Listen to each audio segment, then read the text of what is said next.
Hi. நம்ம இந்த வீடியோவில் என்ன பார்க்க போகிறோம் அப்படின்னா, இந்த வீக் வந்து என்னென்ன நோட்டிஃபிகேஷன் வரப்போகுது அப்படின்றத பற்றி தான் பார்க்க போகிறோம். பேங்கிங் எக்ஸாம்ஸில் பார்த்தீங்கன்னா, ஐபிபிஎஸ்லேருந்து கிளர்க் கஸ்டமர் சர்வீஸ் அசோசியேட் அந்த நோட்டிஃபிகேஷன்ஸ் வந்து வரப்போகுது. அதுக்கு ஆன்லைன் ரெஜிஸ்ட்ரேஷன் வந்து எப்போ ஸ்டார்ட் ஆகுதுன்னா 1/8 21/8 வரையும் உண்டு.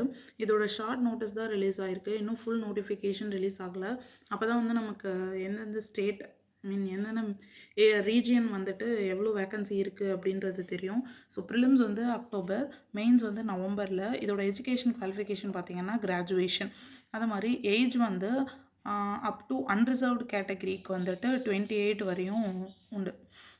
நெக்ஸ்ட் வந்து பார்த்திங்கன்னா இன்சூரன்ஸ் கம்பெனி லிமிடெட், இன்சூரன்ஸில் ஓரியண்டல் இன்சூரன்ஸ் கம்பெனி லிமிட்டெடில் 500 அசிஸ்டன்ஸ்க்கான ஷார்ட் நோட்டீஸ் வந்திருக்கு. இதுவும் ஆன்லைன் ரெஜிஸ்ட்ரேஷன் எப்போலேருந்து அப்படின்னா ஆகஸ்ட் 2லேருந்து ஆகஸ்ட் 17 வரையும். இங்கே வந்து ஸ்பெசிஃபிக்காக எக்ஸாம் டேட் கொடுத்துட்டாங்க, Tier 1 Tier 2.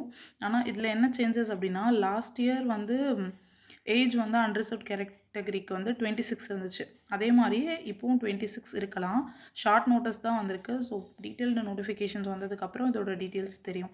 அதுக்கடுத்தது வந்துட்டு ஆர்ஆர்பி என்டிபிசி அண்டர் கிராஜுவேட்டோடைய சிட்டி இன்டிமேஷன் லிங்க் வந்திருக்கு. ஸோ ஆகஸ்ட் 7 யார் யாருக்கு எக்ஸாமும் இருந்துச்சோ அவங்களுக்கெல்லாமே வந்து நேத்தி சிட்டி இன்டிமேஷன் வந்துருச்சு. ஸோ டெய்லி நம்ம செக் பண்ணிகிட்டே இருந்தோம்னா நமக்கு எப்போ எக்ஸாம் அப்படின்றது தெரியும். அதுக்கடுத்தது எஸ்எஸ்சி கிரேட் சி அண்ட் டிக்கு எக்ஸாம் டேட் வந்து 6th 7th 8th ஆகஸ்ட் அப்படின்ட்டு நோட்டீஸ் கொடுத்துருக்காங்க. அதுக்கடுத்தது எஸ்எஸ்சிலேயே ஜூனியர் ஹிந்தி டிரான்ஸ்லேட்டருக்கு வந்துட்டு 12th ஆகஸ்ட் இருக்கும் அப்படின்றத சொல்லியிருக்காங்க. ஸோ நெக்ஸ்ட் வந்து எந்த அப்ளிகேஷனோட டீட்டெயில்ஸ் பார்க்க போகிறோம் அப்படின்னா, யூபிஎஸ்சியில் இபிஎஃப்ஓவோட ரெக்ரூட்மெண்ட் டீட்டெயில்ஸை தான் வந்துட்டு நம்ம நெக்ஸ்ட் பார்க்க போகிறோம்.